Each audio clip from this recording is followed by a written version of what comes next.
TV9 ప్రతినిధి పైన ఈ సినీ నటుడు మోహన్ బాబు దాడి చేయడం చాలా దుర్మార్గం. అది ఆయన స్థాయికి తగదని చెప్పి సందర్భంగా తెలియజేసుకుంటున్నాం.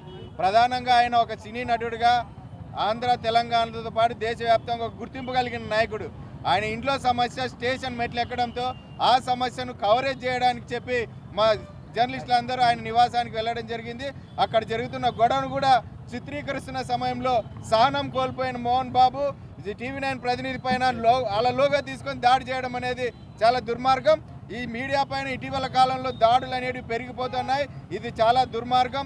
ఈ మీడియా ప్రతినిధి పైన దాడులు అరికట్టడానికి ప్రత్యేక రక్షణ చట్టం తీసుకురావాలని చెప్పి ఏపీయూడబ్ల్యూజేగా ఇండియన్ జర్నలిస్ట్ యూనియన్గా అనేక ఏళ్ళుగా మేము డిమాండ్ చేస్తున్నా కూడా కేంద్ర రాష్ట్ర ప్రభుత్వాలు పట్టించుకోవట్లేదు. దీంతో జర్నలిస్టుల పైన రోజు రోజుకు దాడులు పెరిగిపోతున్నాయి.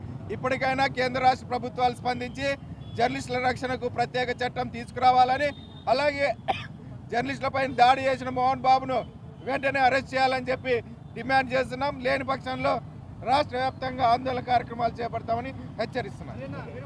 ఓకే, గతంలో ఒక ఫంక్షన్లో మోహన్ బాబు గారు చిరంజీవి గారితో గొడవపడ్డారు. నేను 100 చిత్రాలు నటించాను, అలాగే సినిమాలు తీశాను, అలాగే దర్శకత్వం కూడా వహించానని చెప్పేసి నేను లెజెండ్ను కాదా అని చెప్పేసి ఒక సందర్భంలో ఒక ఫంక్షన్లో ఆయన ప్రశ్నించారు. నిజంగానే సార్, మీరు ఈరోజు లెజెండే. ఎందుకంటే మీ విచక్షణ అనేది కోల్పోయి ఒక సాధారణ జర్నలిస్టుని, ఒక విధి నిర్వహణలో ఉన్నటువంటి ఒక జర్నలిస్టుని, పైగా అయ్యప్ప మాల వేసుకున్నటువంటి ఒక సాధారణ జర్నలిస్టుని కొట్టి మీరు నిజంగా లెజెండ్గా నిరూపించుకున్నారు. మరొకసారి మీకు ప్రత్యేక ధన్యవాదాలు చెప్తున్నాం మీడియా నుంచి. ఏదైనా మీరు విచక్షణతో ఆలోచించాలి. ఈరోజు ఒక సాధారణ వ్యక్తి జీవితం గురించి మీడియా ఎక్కడ కూడా బయట చెప్పదు, కవరేజ్ కూడా చేయదు. మీరు ఈరోజు ఒక సెలబ్రిటీ హోదాలో ఉన్నారు. మీ ఇంట్లో జరుగుతున్నటువంటి రచ్చ కేవలం మీ ఇంటి వరకే పరిమితం కాకుండా మీ ఇంటి బయటికి తీసుకొని వచ్చారు. కాబట్టి మీ ఇంట్లో జరుగుతున్నటువంటి ప్రతి విషయం మీ అభిమానులకైతేనేమి, అలాగే చిత్రసీమ గురించి ఆలోచించేటటువంటి ప్రతి ఒక్కరికి ఇంట్రెస్ట్ ఉంటుంది. కాబట్టి దానిని అందరికీ చెప్పే ప్రయత్నం చేసింది. పైగా మీ తనయుడు మనోజ్ మరీ ముఖ్యంగా మీడియాను వెంట పెట్టుకొని మీ ఇంటి దగ్గరికి వచ్చారు. సో ఏదున్నా కూడా మీ ఇంటి పరంగా మీ తండ్రి కొడుకుల మధ్య చూసుకోవాలి. కానీ సాధారణ జర్నలిస్టు ఒక జర్నలిస్టు పైన దాడులు చేయడం, అతనికి ఏమైనా జరిగితే దానికి ఎవరు బాధ్యత వహిస్తారు? ఆ జర్నలిస్టు కుటుంబానికి ఎవరు బాధ్యత వహిస్తారు? ఆ జర్నలిస్టు పెళ్ళాం పిల్లల్ని ఎవరు పోషిస్తారు? ఇది ఒక్కసారి ఆలోచించండి.